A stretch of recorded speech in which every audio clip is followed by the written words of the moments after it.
In the beginning, God created the heavens and the earth. The earth didn't have any shape and it was empty. Darkness was all over the surface of the ocean. At that time, the ocean covered the earth. The Spirit of God was hovering over the waters. God said, "Let there be light," and there was light. God saw the light was good. He separated the light from the darkness. God called the light day, and he called the darkness night. There was evening, and there was morning. It was day 1. God said, "Let there be huge space between the waters. Let it separate water from water." And that's exactly what happened. God made the huge space between the waters. He separated the water that was under the space from the water that was above it. God called it the huge space sky. There was evening and there was morning. It was day 2. God said, "Let the water under the sky be gathered into one place. Let the dry ground appear," and that's exactly what happened. God called the dry ground land. He called the waters that were gathered together oceans, and God saw that it was good. Then God said, "Let the land produce plants. Let them bear their own seeds, and let there be trees on the land and bear fruit with seeds on it. Let each kind of plant or tree have its own kind of seeds," and that's exactly what happened. The land produced plants. Each kind of plant had its own kind of seeds. The land produced trees and bore fruit with seeds in it. Each kind of tree had its own kind of seeds. God saw that it was good, and there was evening and there was morning, and it was day 3. God said, "Let there be lights in the huge space of the sky. Let them separate the day from the night. Let them serve as signs to mark off the seasons and the days of the years. Let them serve as lights in the huge space of the sky to give light on the earth." And that's exactly what happened. God made 2 great lights. He made the larger light to rule over the day. He made the smaller light to rule over the night. He also made the stars. God put lights in the huge space of the sky to give light on earth. He put them there to rule over the day and the night. He put them to separate the lights from darkness.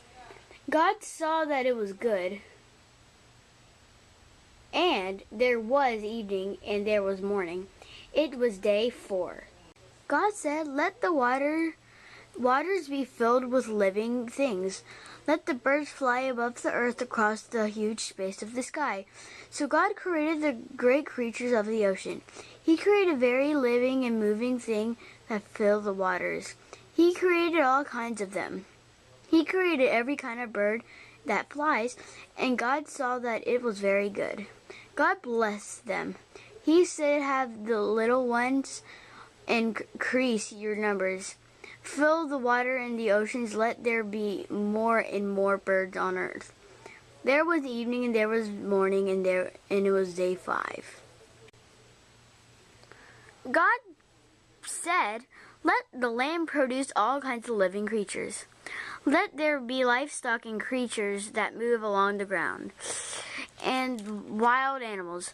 Let there be all kinds of them." And that's exactly what happened. God made all kinds of wild animals. He made all kinds of livestock. He made all kinds of creatures that move along the ground. And God saw that it was good. Then God said, "Let us make man in our likeness. Let them rule over the fish in the waters and the birds of the air. Let them rule over the livestock and over the whole earth. Let them rule over all of the creatures that move along the ground." So God created man in his own likeness. He created him in his likeness of God. He created them as male and female. God blessed them. He said to them, "Have children and increase your numbers. Fill the earth and bring it under your control. Rule over the fish in the waters and the birds of the air. Rule over everything living creature that moves on the ground." Then God said, "I am giving you every plant on the face of the whole earth that bears its own seeds, and giving you every tree that has its fruit with seeds in it. All of them will be given to you for food. I am giving every green plant to all of the land animals and the birds of the air for food. I am also giving the plants to all of the creatures that move on the ground. I am giving them to every living thing that breathes. And that's exactly what happened. So the heavens and the earth and everything in them were completed. By the seventh day, God had finished the work he had been doing. So on the seventh day, he rested from all of his work. God blessed the seventh day, and he made it holy. He rested on it. After he had created everything, he rested from all over the work he had done.